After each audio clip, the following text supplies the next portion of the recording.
First things first, though, let's get the junior golf news then sorted. As you can appreciate, this time of the year, kids are back at school, so there's not going to be that many golf competitions. A few at the weekends and a few golf tours have had their events. But there's been some student competitions. So we'll start with those then. Been one big one over in France. This just finished today, actually, at Le Golf National, which of course hosted the Ryder Cup a few years ago. 3 Swedish players finished first, second, and third in the boys' competition. Jesper Littorin won with a 3 under par score, played over 3 rounds, 72, 69, 70, won by 1 shot from William Liu and Hugo Stark. Really came down to the last 2 holes. It was very, very tight. He parred the last 2 holes, and the other 2 players, they dropped a few shots on the last couple of holes, and that's the reason why he went on to win there. The girls' competition was won by Lorna McClymont, another name which has cropped up on a few occasions in the podcast over the last year or so, and won by distance as well. She finished 1 over par, won by 12 shots from Megan Giles, and in third place was Darcy Harry. She shot 75, 71, 70, so it got better as the week went on. So well done to her. Actually, before you move on, Steve, I've just got a quick question for you. I'm not an expert in French golf courses. Obviously, I know Le Golf National, and yes. I've had the pleasure of interviewing the French Golf Federation president a couple of years ago. And of course, we talked Le Golf National, we talked about the Ryder Cup, etc. And now we've spoken about heading over to France a few times on the podcast for tournaments in the news section. And we only ever go to Le Golf National. I mean, is there literally just one golf course in France?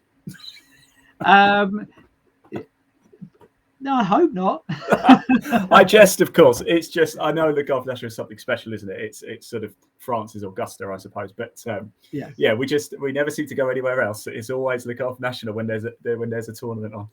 To be fair to them, they've been holding some really big competitions over the last 2 or 3 weeks or so. So that's the reason why they've been mentioned a little bit more than others. But I'm sure if there are any French golf clubs listening to this or watching this, then please get in touch. We'd like to hear about your junior golf news if you've got anything to tell us. Please do. And if you want to invite me and Steve for a round, absolutely. We'll come over. Yeah, of course. Yeah, absolutely. We won't. We're not going to turn you down.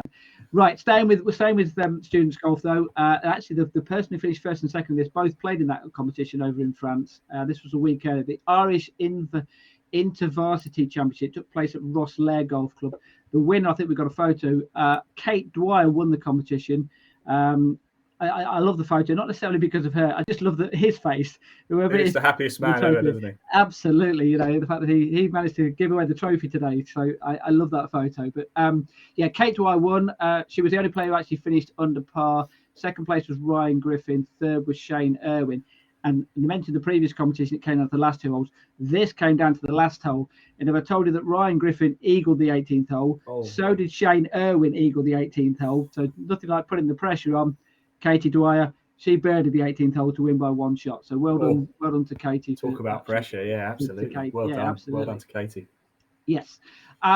Saying student golf then, up in Fife, so Scotland north of the border this time, the British Universities and Colleges Sport, they played their final at Fairmont on the Torrance course, of course, a place where we know we've been early this year.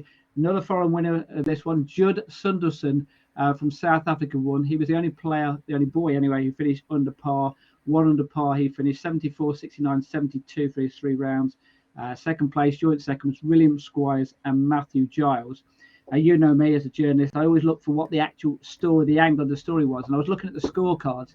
The interesting thing about it was what Judd's scores were on the par 5 holes, because 4 par 5 holes there. The third hole he did birdie, par, bogey, so a little bit inconsistent, but he was super consistent on the other 3 holes. The 6th hole, 3 holes, all 3 birdies on all 3 days. 12th hole, 3 bogeys, all 3 days. And the 18th hole, 3 pars, all 3 days. So there's consistency for you. So, I know which 3 I'd rather have. Absolutely, yeah. To be fair, I'd settle for the 3 bogeys, but there you go. So yeah, so would I. Yes. Girls competition then, that was won by Lucia Masding from Knoll Park. She won by 1 shot from Kira Barnes from St Enodoc. Actually, St Enodoc as well. I did notice this week that they've won an award for their sustainability. So well done to St Enodoc as well. Obviously, very relevant for what we're going to be talking about here as well today. So staying in Scotland then, the Paul Laurie Golf Foundation. I think we've got a photo which was put on on Twitter. The Academy's finals day took place at Blair Rowley Golf Club. The tweet which was sent out by Paul Laurie included this photo, and he said, "Congratulations to everyone involved and well done to the winners from the South region." Now, I've been being brutally honest, I couldn't find the results from this competition, so I wasn't sure who the players were who were representing the South region, or even which clubs within that South region, but by the sounds of it, the South region won, so congratulations to them. The only and thing of course, I can tell there, that bloke in the grey jacket in the middle, he's not a junior golfer. No, he's he might be Paul Laurie. You never know. So and actually sponsors there either, does he? No, of course not. And actually, along the same theme, we've got another couple of big events coming up, which do involve some very, very big names. Of course, Paul Laurie, former Ryder Cup player, former Open champion. Well, we've got coming up, we've got the Justin Rose Telegraph Junior Golf Championship. That takes place at Quinta del Lago from October the 31st to November the 4th. And wow, got some names playing in this competition. 12 boys and 12 girls in the gross competition. So if I'll give you the handicap, shall I? The boys, +4, +4, +4, +4, +4, +4, +3, +2, +2, +1, scratch and scratch. So the worst player in the competition, if worse is the right word to use, is a scratch golfer. Now, the interesting thing about it is he's the youngest player, a lad called Oliver Smith. He also might well be the favourite. And the reason why I say that in a weird way is because it's being played at Quinta del Lago, and that's his home club. So watch out for him. I think he might do quite well in that. Just to give you an idea of some of the other names in that, Harley Smith, Jack Lee, Oliver Mukherjee, names who we regularly mention on this. Girls competition, I said the handicaps were pretty good with the boys. Girls handicaps, +5, +5, +5, +4, +3, +3, +2, +2, +1, +1, and +1. And there's one player playing off scratch. Who is it? So once again, all fantastic. And once again, some names we're very familiar with, the likes of Roisin Scanlon, Sophia Fulbrook, Amelia Wan. Youngest player, once again, 14-year-old Charlotte Norton. So right the way through the age, very young players playing in that. There is a net competition as well, 6 players playing in that as well. I think the 2 names I'll pick out there, James Bowler and Alice Taylor. There's 3 girls, 3 boys in that competition. The reason why I picked those 2 is because they're both on the same club. So Camberley Hill, congratulations to them, the fact that you've managed to get 2 players to play in that final. So best of luck for everyone who's going over to Portugal to play in that competition. Another massive event overseas coming up, the Faldo Series, that's coming up the UAE, November the 1st to the 3rd. I'm going to be there. We're going to do an interview with Nick Faldo, Sir Nick Faldo. Anyone who has any questions which you want me to put across to Sir Nick, then please get in touch with us, info@progressjuniorgolf.com. We have already had some people who've been in touch who've put some questions, so very interesting questions as well for Sir Nick. So looking forward to getting that to him. That will be our next podcast, which takes place on Wednesday, November the 9th. So it'll be a special one. Us getting some questions from the juniors and then putting them to Sir Nick. So it'll be fascinating to get his views on that.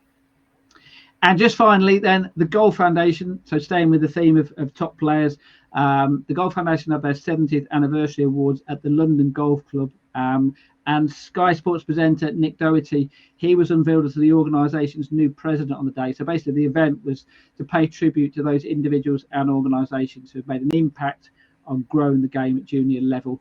5 awards were given out. The Stephen Proctor Award for making golf inclusive to all young people. That was won by Baygarth Academy. That's up in North Lincolnshire. The Charles Harrison Award for basically introducing thousands of young people to golf. That went to Ivan Oliver from Scarborough South Cliff Golf Club.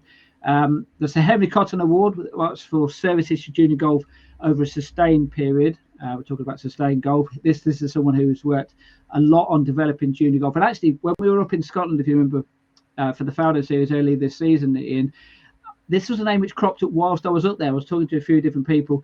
David Warren, who runs the East Lothian Junior Golf League, when I was over at North Berwick having a chat with him about junior golf, this name cropped up, and you can tell why he's won this award. So congratulations to David.